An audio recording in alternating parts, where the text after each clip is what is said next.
Well, good afternoon, everybody. Thank you again for being part of this Church Facility Management Solutions webinar. Today, we are talking about outsourcing.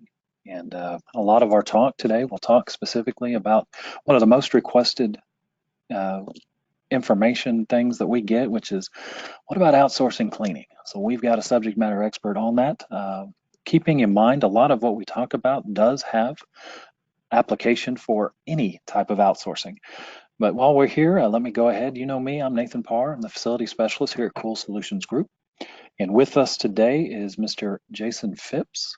And Jason, I'll let you go ahead and introduce yourself as we get going. So please, Jason, tell us about yourself and what you do. Cool. Thank you, Nathan, for having us. Um, like Nathan mentioned, my name is Jason Phipps. I'm the sales manager for Ambassador Services. I've been in the industry for almost a decade. I started in the industry selling janitorial products, working specifically with churches.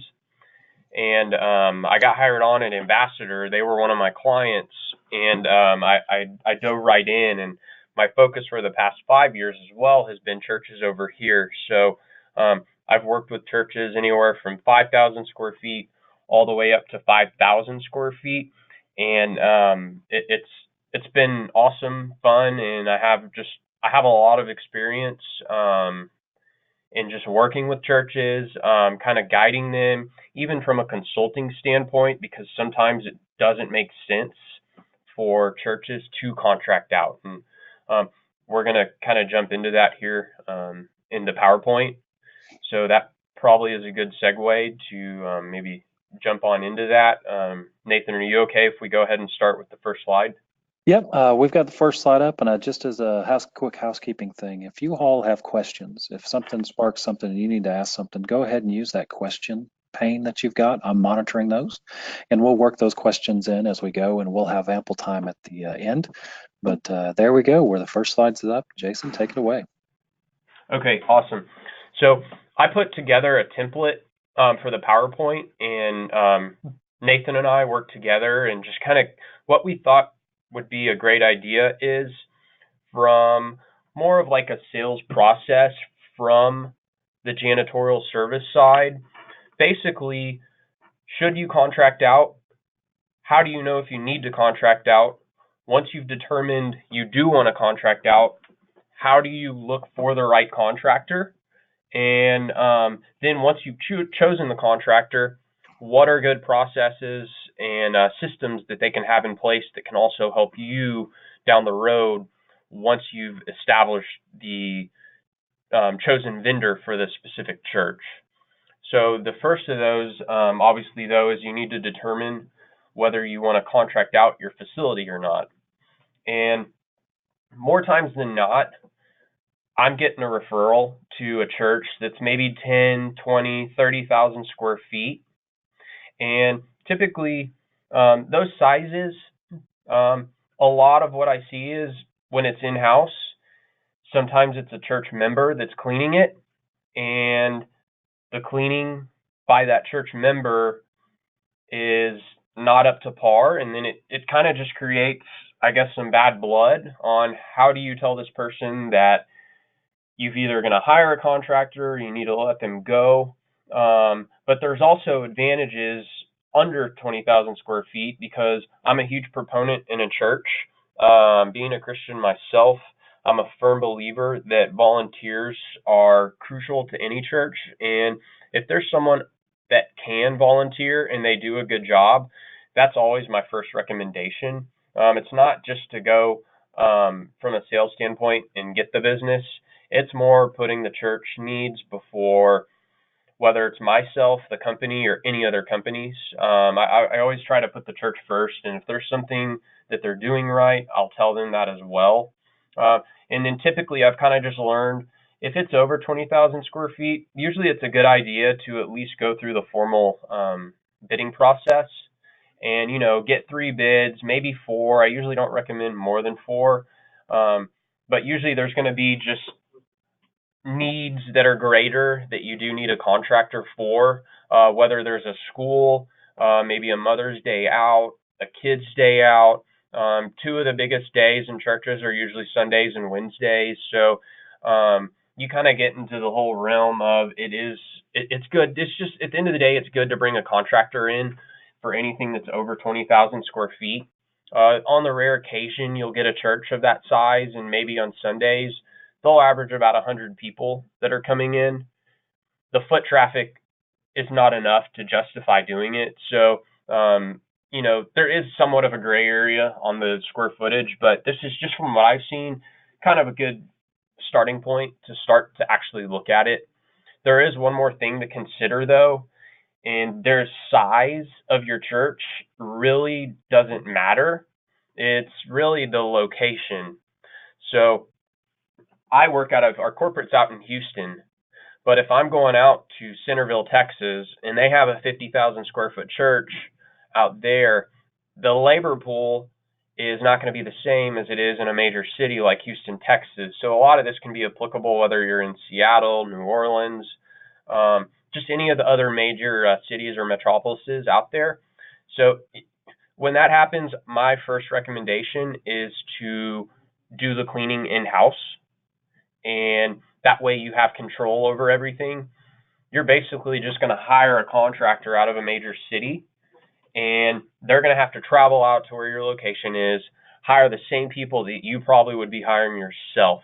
So the only thing that would help if you did contract out in a smaller city is sometimes there's smaller companies in those cities, and sometimes they can do a good job. But from what I've learned, that's really hard to find because a church is all based on the schedule of events, and anything can happen in a church, wedding, a funeral, just any type of event. And it just kind of changes the whole needs for the church from a cleaning standpoint. So whoever you choose needs to be proactive and be able to move and respond pretty fast. So, but that kind of just covers that slide over that. So I'll let Nathan jump in. Yeah, I just want to tag in and say to Jason's point, location. That is definitely a big consideration as to not just in cleaning, but as we're looking at outsourcing for other things as well. Sometimes we have to go out for if we've got larger equipment. But one thing that will help when you're meeting with your contractors, and we're talking about size, location, is knowing what your load is, because the more information you give the individual that's bidding your work, the better bid they're going to give you. So make sure that you're taking the time, if you're inviting these folks out, to gather the information and the data of how many events you do, and what your person load and all of that stuff, and what you're actually needing. That will help you get a better estimate. Correct. Yes, and then that kind of segues into our next slide. How do you determine the needs of your facility? Ultimately, the church is going to know best, but typically when I look at a church, my recommendation is break down every specific area in the church. Don't just take your building or buildings, plural, as a whole and say, I need to clean them 2, 3, 4, 5, 6, even 7 days per week in every single area. Typically, that's not the case. I'll take the sanctuary or worship center as an example, kind of like a guinea pig on just to explore this a little bit more. A sanctuary is typically only used on Sundays. Sometimes it's used on Wednesdays by youth, or there's a Wednesday Bible study. And then outside of that, you're looking at maybe weddings and funerals. So you truly don't need to clean that area 7 days per week. It would just be a complete waste of time, which essentially is a complete waste of ministry dollars that are coming into the church. So I always recommend and tell churches we need to break down every specific area based on the schedule of events and the needs of the church.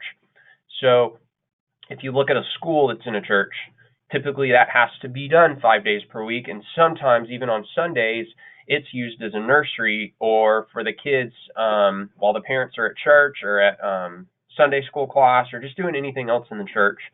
So I like to just take every specific area, break it down. How many days per week do we truly need to clean it? What that ultimately does is it stretches out the dollars that are going to be spent by the church. And from what I've seen, about 8 to 10 years ago, a lot of the churches that I noticed, they weren't that good at doing it, but over the past 8 to 10 years, slowly churches are catching on to that, and that's actually being done now.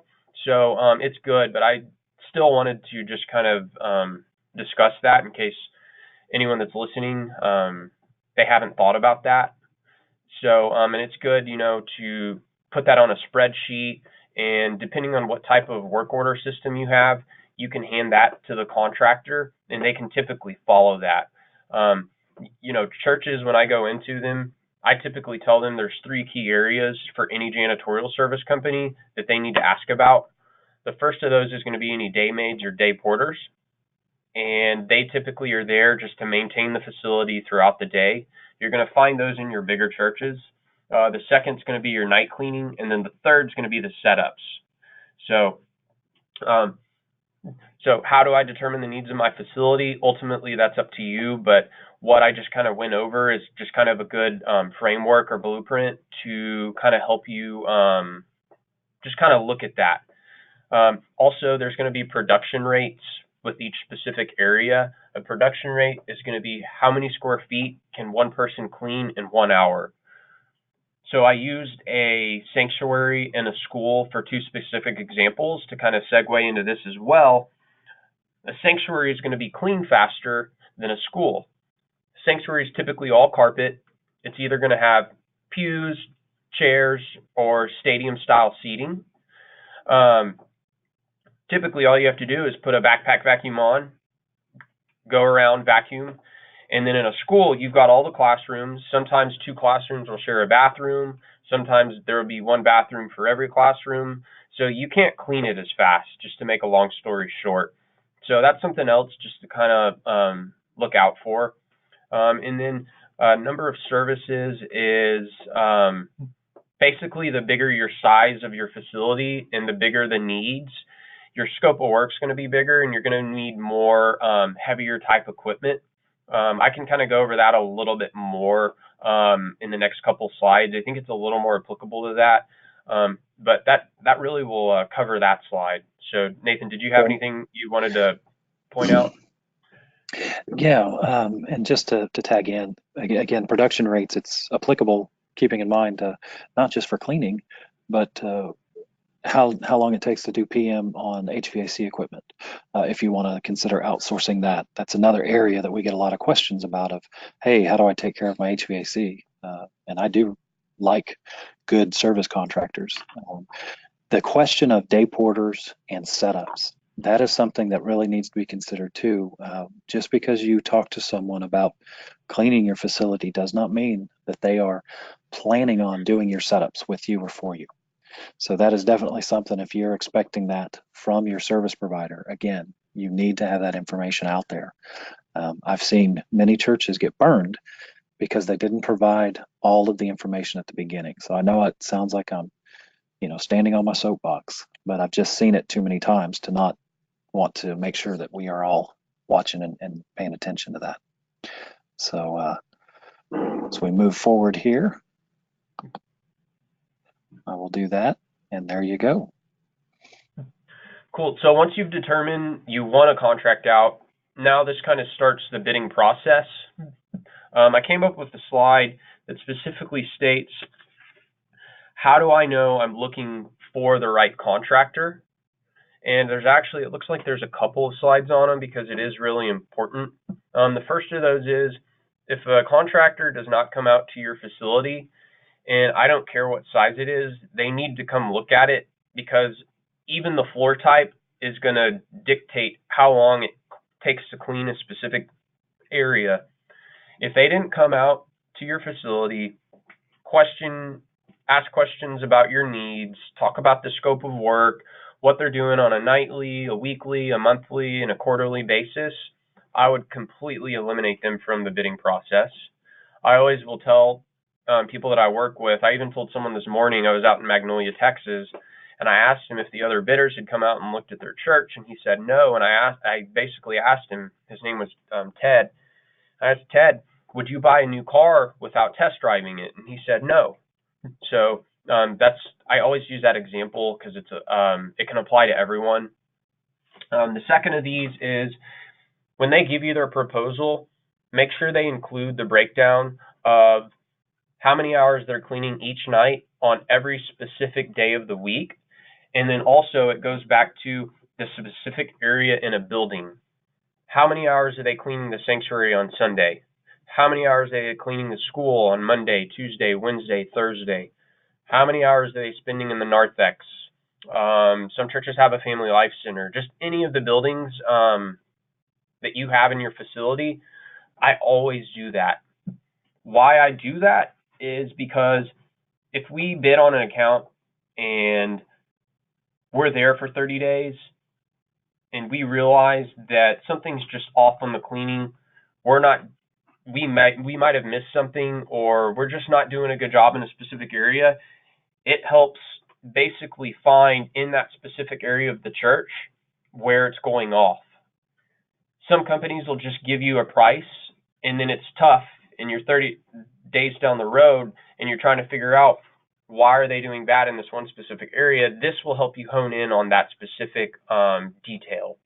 At the end of the day, we are only as good as our employees, and sometimes it's them, other times it could be other things, but that's really the second most important thing.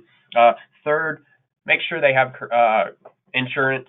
The bigger churches actually will have certain requirements. Our company has a $5 million umbrella policy, but typically one or two is sufficient. Schools with churches or kids, you can ask about their background check policy for their team members. They can disclose in a written letter to you that they have provided that to all of their employees if you do decide to hire them. But make sure you just check on that. And depending on the state you're in, everyone's going to have their own requirements from a governmental standpoint, depending on if there's a daycare, a private school, even another school that may not be a part of the church, but they're using the church facility itself. So then going on to the next slide.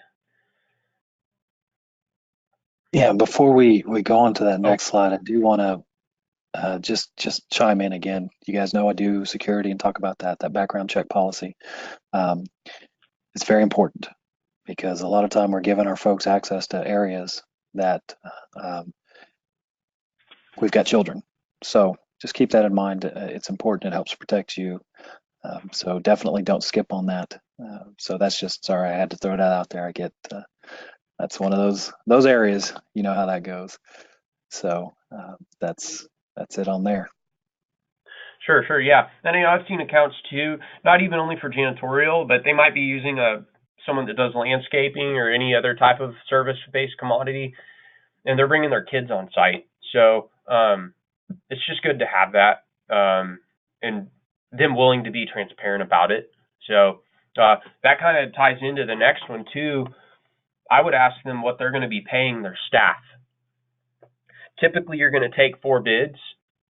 You're going to want to know why the prices are they're just all over the spectrum. If you're like let's say a 50,000 square foot church, in Texas, a good going rate's about 7 cents a square foot per month. So about $3,500 is what you should expect to pay, but you could get bids anywhere from $2,000 to $5,000.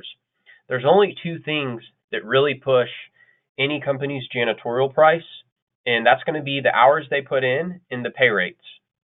So I always give them what we're going to pay people. I want them to know that we're going to pay a fair wage, there's not going to be any turnover, and they're going to have consistency in their crew.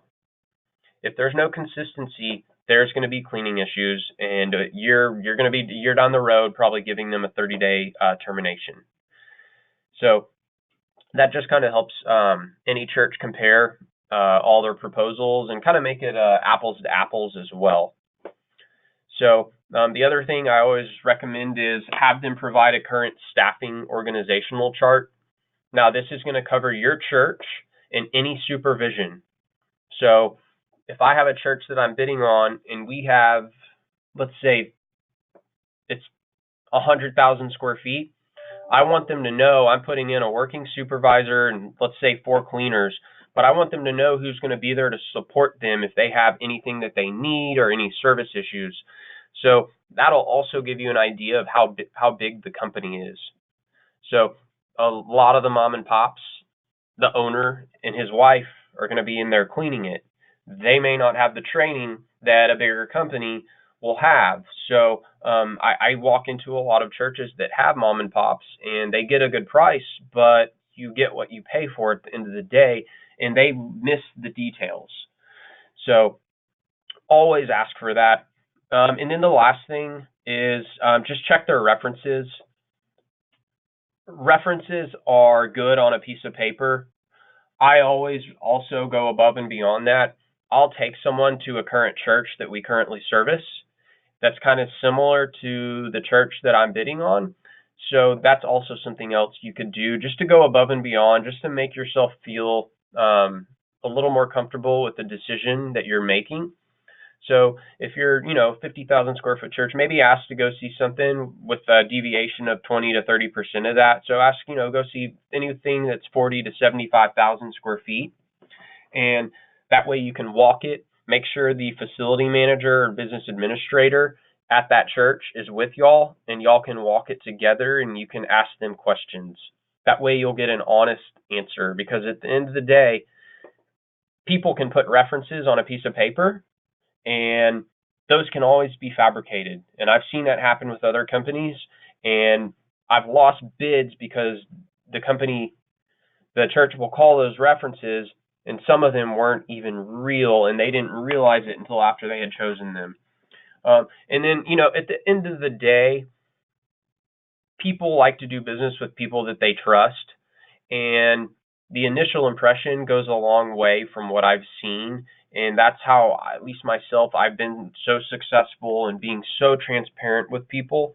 So my recommendation is just go with who you feel comfortable with, and the one that can provide you a price that you can afford. But make sure they check all these boxes that we just went over. So, Nathan, did you have anything else you wanted to kind of point out for? Yeah, just thank you for stressing the transparency. I have worked when I was an operations manager, and even now we work with folks that if they're hesitant to provide you any information, that's a red flag. It needs to be a red flag for you.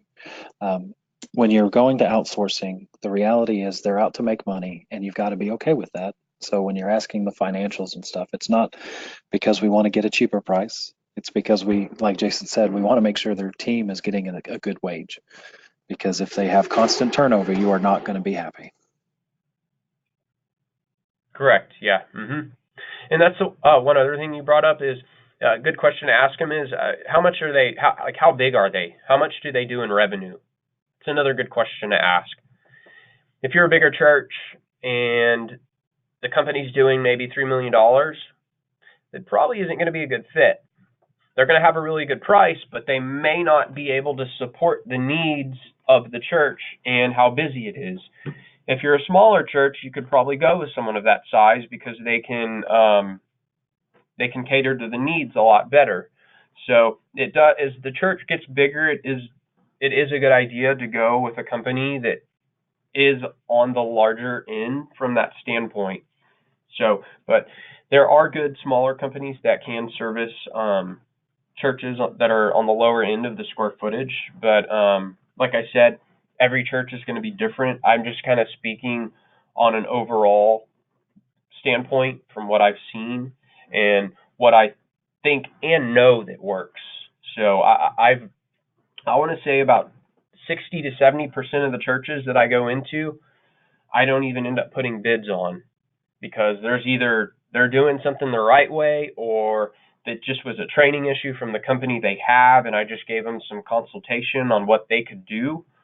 And the other 30%, I usually end up putting bids on because they actually truly do have the need. So, but at the end of the day, go with who you feel comfortable with. Make sure they check all these boxes off, and just make sure that they give you a price that seems fair, and they're paying their people fair, and they're putting the hours that are needed to service the church. So I think that's about it for that slide. Did you have anything else you wanted to say, Nathan? No, that's it. Just that iteration. You're hearing from someone who does this every day, folks, that you should be asking questions. You should be getting in and getting to know them very, very well because we're trusting them. We're entrusting them with our facility. So don't hesitate Correct. to ask those questions. And then I know this isn't on the PowerPoint, but I did want to bring up one more topic, service agreements or contracts. So once you've made your decision, I see a lot of churches sign contracts with companies that have, I guess just to be blunt, their contracts are just completely unfair. They're very one-sided. Make sure you read the contract word for word, sentence for sentence, paragraph for paragraph. I've seen a lot of churches sign agreements and they are tied in for 12 months. If they cancel at any time, they have to pay a rouletting fee or a percentage of 1 month's billing, sometimes even the rest of the contract. Make sure you eliminate that from any agreement.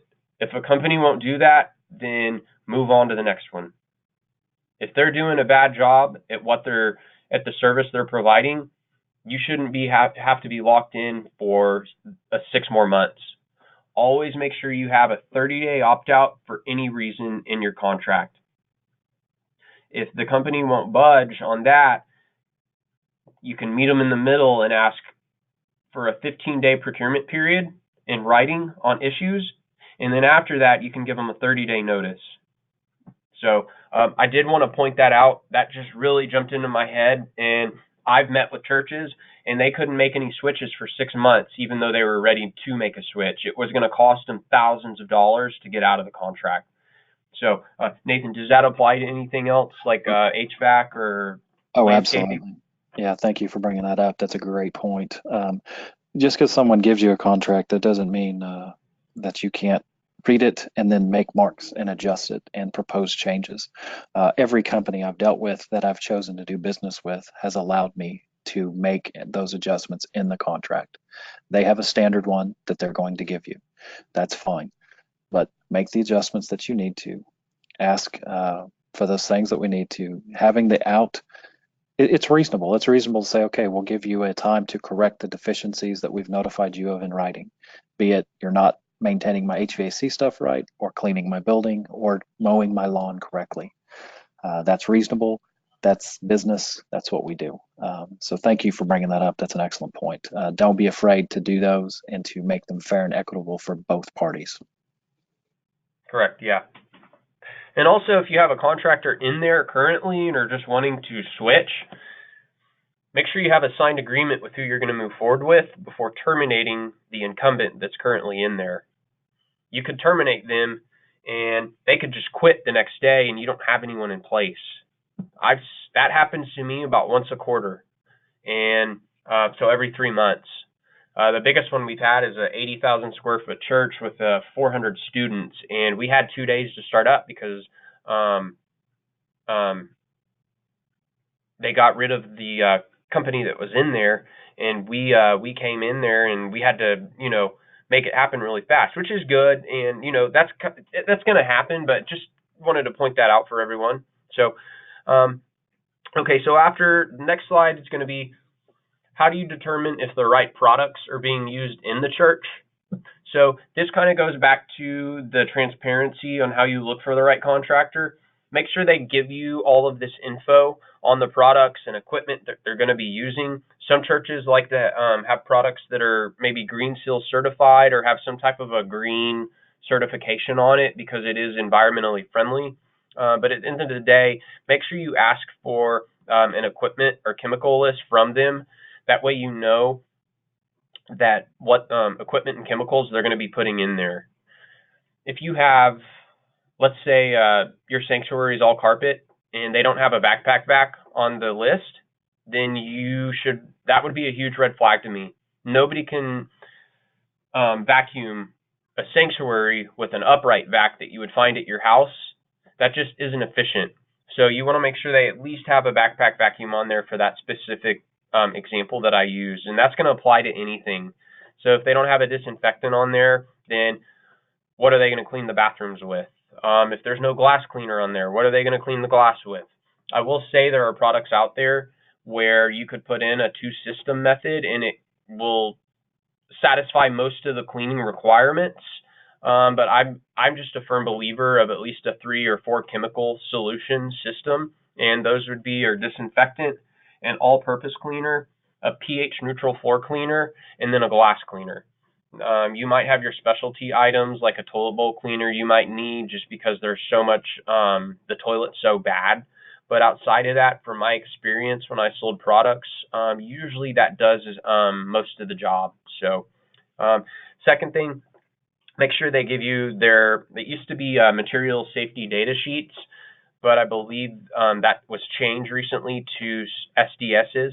So your safety Yes. data sheets, those should be on site in every closet where there's chemicals, and then you should also have one in your office, whether you're the facility manager, business administrator, operations manager, whoever is in charge of the cleaning should have that.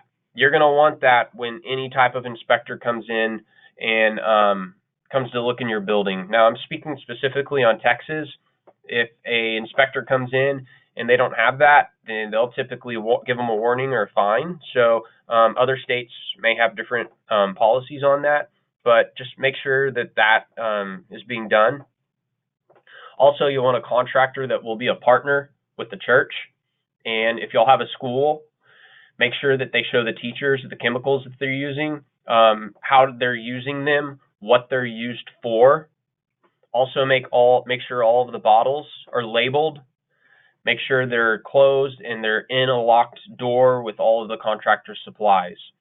The last thing you want to do is have a maid cart sitting out and a kid comes up, plays around with the chemical, and now you're having to go to the SDS sheet looking on what you need to do for that specific situation. So, and then that just gets into another whole safety standpoint. Never leave chemicals out to where the kids can get them. If you've got day people in your church that are cleaning during the day, make sure they are always next to that maid cart. The last thing you want is a kid to touch that, and it's going to go in the wrong direction. So, don't be afraid to ask questions to the contractor. Also, interact with the supervisors. And I say this on here, it's kind of broad. When I have that on there, I'm talking specifically the person in charge of the cleaning contract. I'm not talking about like teachers or maybe guests that are coming into the church, because that's going to take away from the productivity of the cleaners. When they typically bid the churches, they're going to bid these at so many hours, and you want to make sure those hours are fruitful. So the bigger churches are going to have like working supervisors. We have some that even have project managers that are 500,000 square feet, and we have 22 people in there each day. On those, the project manager isn't specifically cleaning, so they have time to do that. But typically you'll want to talk to like those people that manage the crew, and it's not a bad thing, but I typically will advise, don't talk to the cleaners, let them do their job. And if there are guests that are coming into the church, just they can open the doors for them, but anything outside of that, just let them keep doing their job. So also the last thing you can do, wherever they buy their products, you can always connect with their distributor as well. They have a bunch of training programs that they can provide to the church just to show on how they're using them, what they're used for. And this all just really goes back to the whole transparency.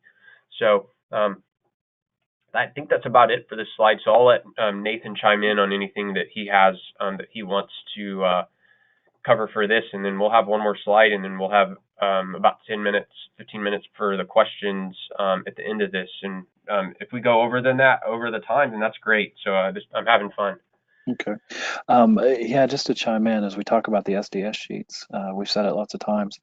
The most cited deal for OSHA in the last 4 years has been hazardous communication violations, which is your SDSs and training your people and stuff. So it's a big deal. And yes, churches do fall under OSHA, but it's just good safety to have that. And as we're talking about, it's not just your custodial carts that need to be secured, it's those other workers and contract workers and outsource people that you utilize.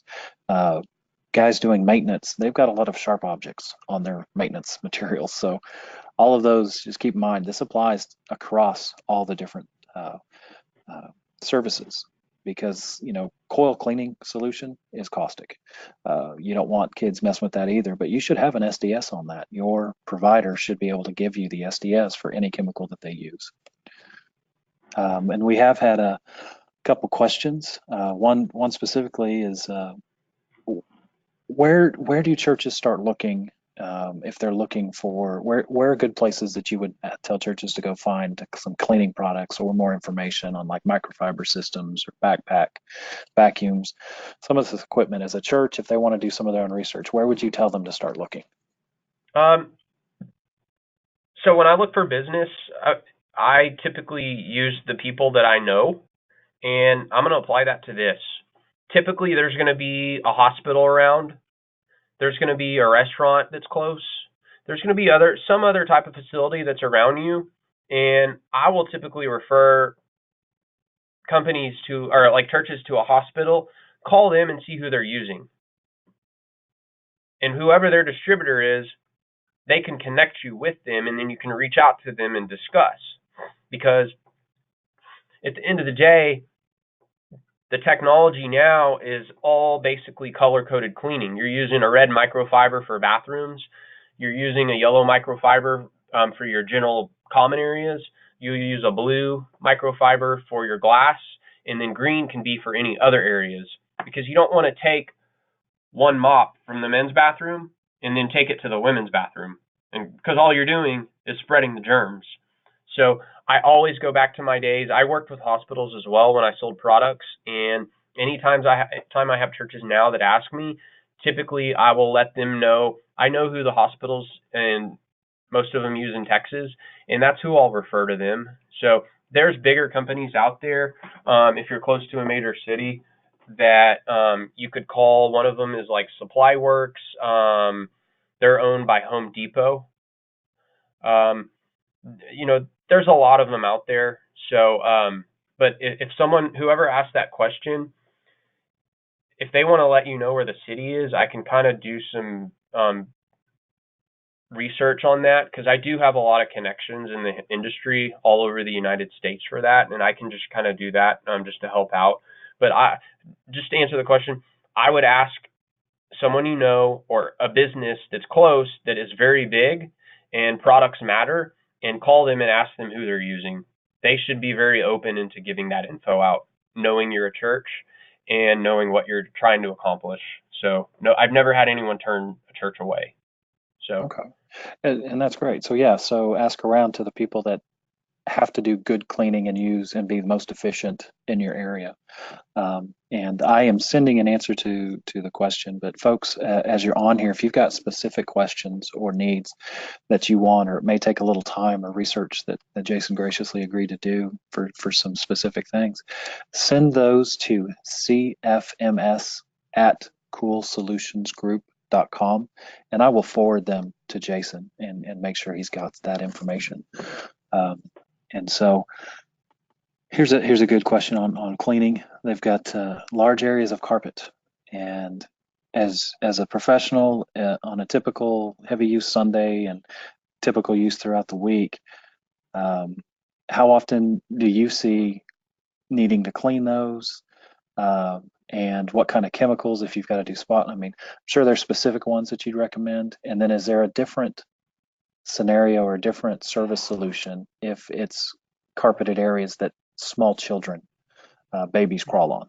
Can you speak to that?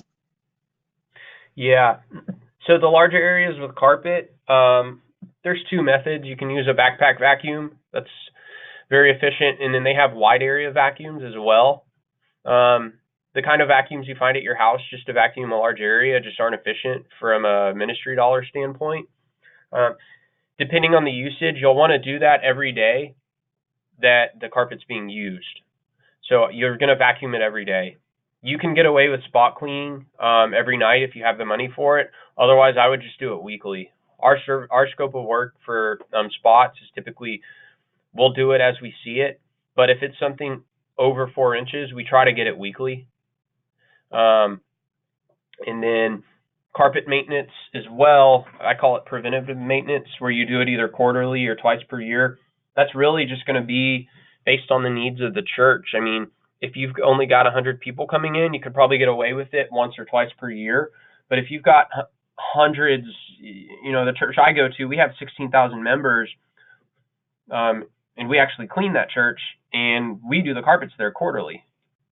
So it's really based on the usage. Also, the age of the building. The newer a building it is, the easier it is to clean, and the cleaner it looks. The older buildings, not the same. Now, specifically for the kids areas, from my experience, typically in a nursery or any type of a classroom, you're going to have half hard tile or VCT, and then there's going to be half carpet. When there's not carpet, you're going to have a big rug, or like a big rug covering the other half of the room.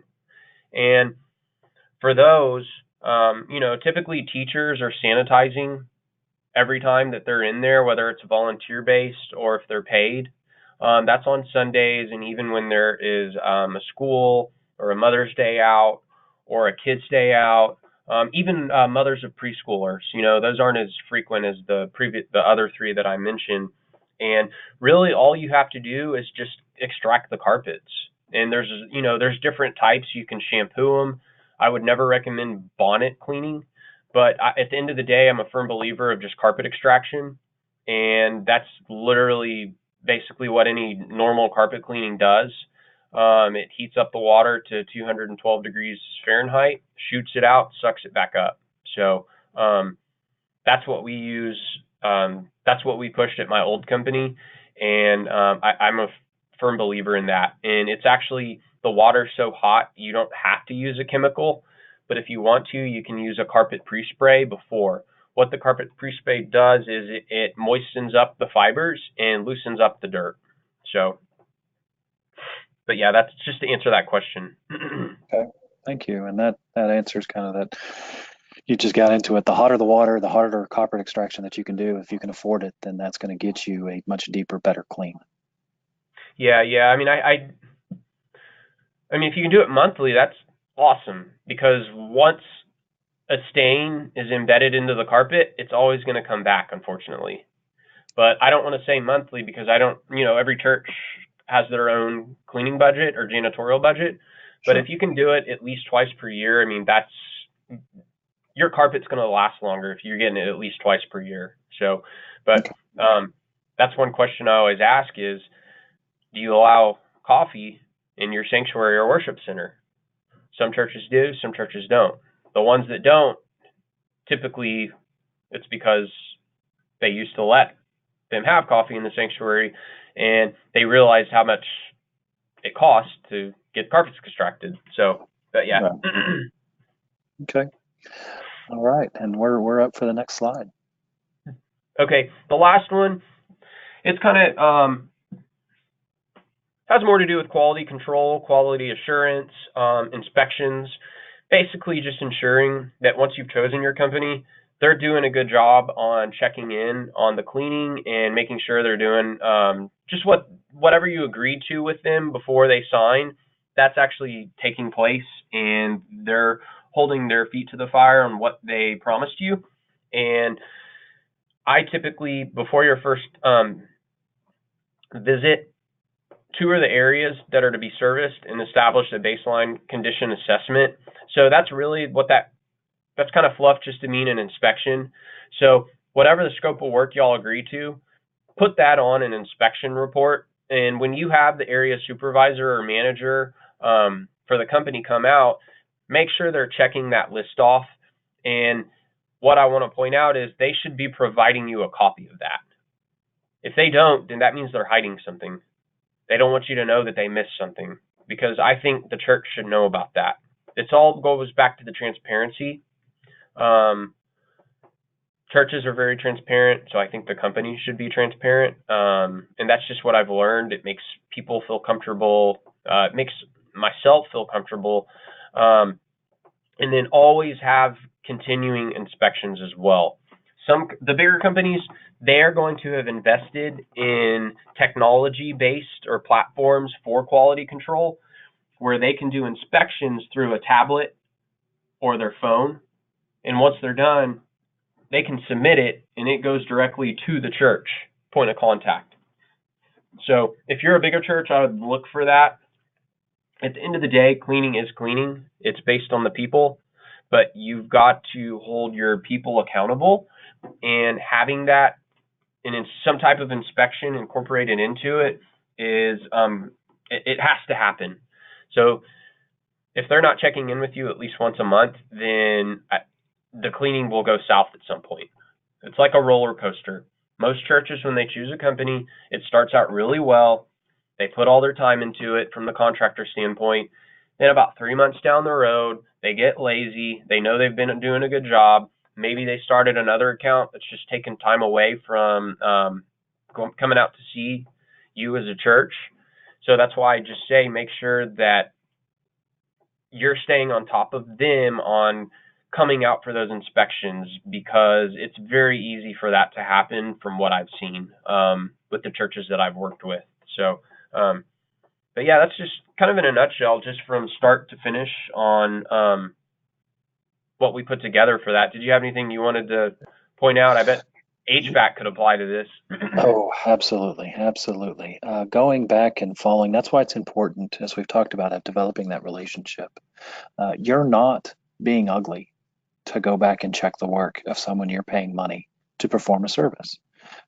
You don't get to deduct what you pay them for the service. They should not be able to deduct the level that they're providing.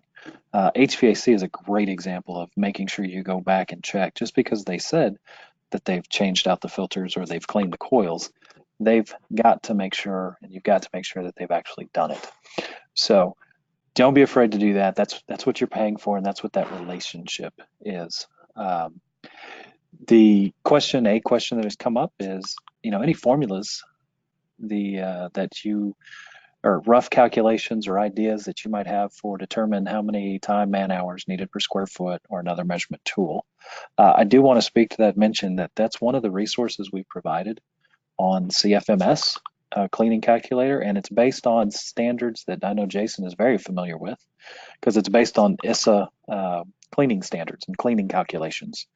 And Jason, I can never remember, but I know ISA stands for what? The International Sanitary Supply Association. Yeah, the International Sanitary Supply Association. So that's where most of your larger cleaning companies are basing their production rates on.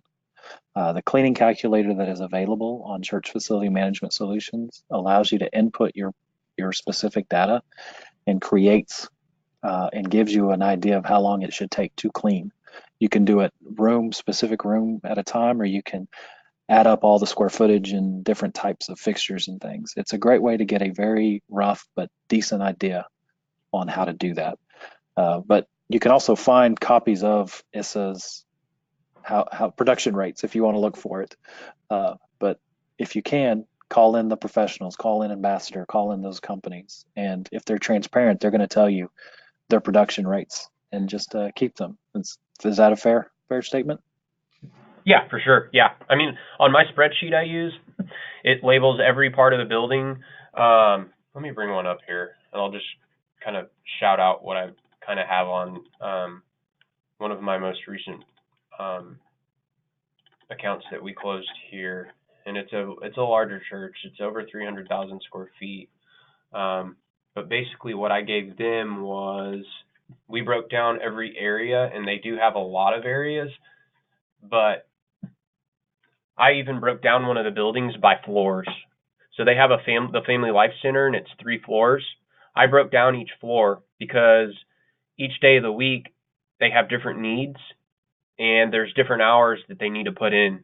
The 3rd floor is used the most infrequently, but we still have to go up there. So that the 3rd floor is 20,000 square feet, but we're only putting in 2 hours per night. The 1st floor is 20,000, but we're putting in 4 hours per night because there's more foot traffic. So I also gave them the production rates within that as well. So, but yeah, it sounds like Nathan has a good tool on that. I don't mind providing my spreadsheet, but Nathan in Cool Solutions Group. It sounds like they have a good little formula on their end. But like when I look at a school, I typically want 1,500 to 2,500 square feet per hour, and that's just a ballpark. And I feel confident that Nathan's their software kind of can do all that for y'all as well. So, Yeah. And but yeah, that's right around that range that we find. Um, how detailed should the contract be with the smaller cleaning, quarterly, monthly? Is there anything that you typically see a custodial company or a service provider that won't clean, like specific like HVAC vents or stuff like that? Is that on your normal rotation or is that more of a special service? the size of the company is really going to dictate that. If you have a mom and pop, they're not going to feel as comfortable doing things that a bigger company may feel more comfortable doing. I mean, we have HVAC porters in some of our accounts. We have a full-time HR manager. So if you go with a bigger company, you're going to get more services that can be provided. Sure. But I mean, cleaning that like that, I feel like that's bread and butter for any cleaning company. But what was Okay. the specific example? You So said the return air vents. yeah, so it sounds like just kind of dovetail back. The contract needs to be as detailed as everything you expect them to do. They need Oh to yeah, for sure. be Yeah, because if you want to terminate them, you need to be able to have justification as to why. If there's something on that scope of work and they're not doing it, then you need to let them know, like, hey, this is on here and you haven't been doing it. Otherwise, they can hold your feet. The company can hold the church's feet to the fire as well. So right. So be very detailed, and most of the companies, the larger ones especially, but most of them will look at all of those cleaning needs and include that. It may cost you more, but if they've got a backpack back with the right attachments, cleaning an HVAC vent in the ceiling is actually pretty darn simple. yeah, for So, sure. Yeah. uh, But yeah, I would have everything on the service agreement. So, and we don't even call them contracts because it makes it sound like you're locked in. You're not mhm. really. There's always an opt out. So we call them service agreements. It's just a little. I guess it's fun. So, Okay. any more questions from the Uh, not attendees? not at this point. So if we guys, if you've got those questions, go ahead and get those in because we are at the end. As you see there, there's Jason and there's myself. Remember, if you have some follow-up questions you didn't get to, you can always email us at cfms@coolsolutionsgroup.com. Jason, I'm going to be forwarding you some requests that I've already gotten um, Okay. for more information. But is there any other questions that we can help you with? Um, okay, we've got one come in. Day or night cleaning? What do you see more of in a church setting? That's actually a really good question. A lot of the smaller churches. So I have minimums for our company does. If someone wants us one time per week, we're not really set up to do that. We look for consistency. What I've done with a lot of the smaller churches is where they only need 2 or 3 times per week. I'll propose just a day person that comes in Monday through Friday or Sunday through Thursday, and they'll work 25, 30, 35, 40 hours per week. So I typically, when there's that minimum, like such minimal night cleaning, I'll propose day. Now, bigger churches, night cleaning is really the only option. You could maybe do a hybrid where specific areas of the church can be cleaned by a day person. And then if you have a school, you can have the company come in and clean that at night. But from what I've seen, all churches don't shut down at a specific time every single day of the week. There's always going to be some variance on each day. I was just at a church yesterday that we've had for about 6 months, and their activities when they shut the building down are different every single day of the week. They only have one day where they don't have any usage, and that's on Fridays. And that's actually kind of more of the norm now because it actually saves the church money. But a lot of the churches are shutting down the entire campus on Friday, Saturday, or sometimes even both days. So that's really just to kind of get churches off of like I wouldn't call it a cruise ship mentality, but just letting anyone use the facility because at the end of the day, there's a cost for every time someone uses the facility, whether it's a Boy Scout group, a Girl Scout group, someone from the outside that just wants to have a meeting there. So a lot of the churches that I work with, they've gone from not from use they used to do that, not doing that anymore. But like I said, it's really going to depend on the needs of the church. It's so hard to specifically answer that, because every church is different. You could have a 50,000 square foot church and they have a school, and the cleaning needs are going to be different than a 50,000 square foot church with no school. Right. Okay. So And so tying into that, do many companies cover, and I think I know the answer, but when we talk accidents in preschools, vomit, things like that, um, if they've got a day porter, they can handle that. The company can handle that. But if they're coming in at night, then that's where you can help train the staff that may be on hand to do that. Is that kind of what you'd see in that situation? yeah, you'd have like an area supervisor just come in and show them. I mean, that's where the partnership is with the church. And I wouldn't do a training for one teacher. I think it would make more sense to do that training for all the teachers, or at least a group of them, and then so they can show the other teachers how to do it. My concern would be if you just train one teacher, they're going to try to show each of them, and it's kind of like that whole the whole, you put 10 people in a line and tell the first person one thing. When it comes to that last person, it's probably not going to be the same thing.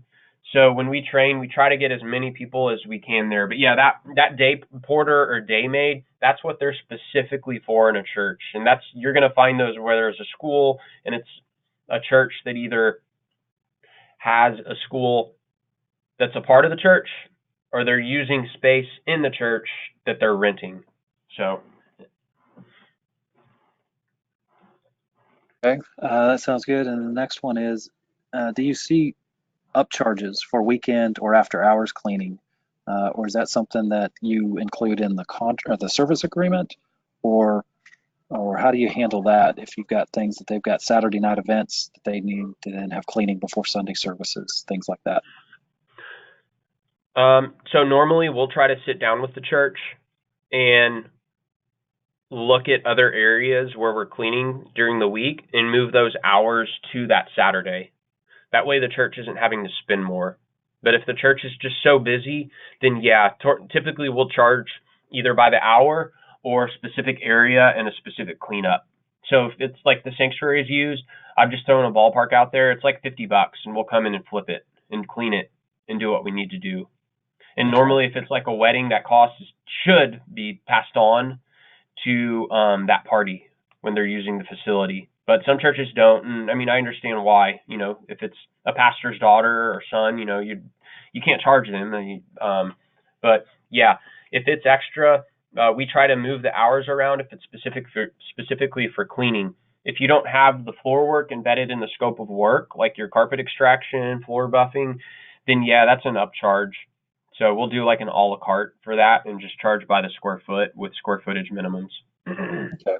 And so it all boils down to that conversation, that transparency, and knowing what you need, and then having that good enough relationship so you can have a call and say, "Hey, I just had this event show up. Can we switch Friday's cleaning to Saturday nights?" Yeah, Fair? exactly. That's what we try to do. We don't want a church to have to spend more money, but you know, there are going to be occasions where that happens. And you know, I can't even put a percentage on how many times that actually happens if we had 10 phone calls or 10 instances where that would happen. But we try to move the hours around. That way the church doesn't have to spend more money. Okay. Well, our time is at the top. We're at the top of the hour. I appreciate all of your questions and all of the sent. Again, if you've got some additional stuff, feel free to send those additional questions either to cfms@coolsolutionsgroup.com, or there'll be a survey that'll come out tomorrow, and we love to hear your responses. So, Jason, I appreciate your time and your expertise and your knowledge in this, and for providing that to all of our CFMS partners. Yeah, sure. Thank you for having me. All right, and folks, look ahead. Next month, we will be doing this again, and it will be on HVAC controls. You'll see me and somebody else telling you all about the fun stuff that we do with controls. So we hope to see you there. But we thank you for your time and attention today as we learned about outsourcing. And again, Jason, thank you very much, and for what you do for the for the churches there in the Houston area. We really appreciate you. Yeah, sure, no problem. Thank you. All right. Have a great day, everyone. Okay, bye.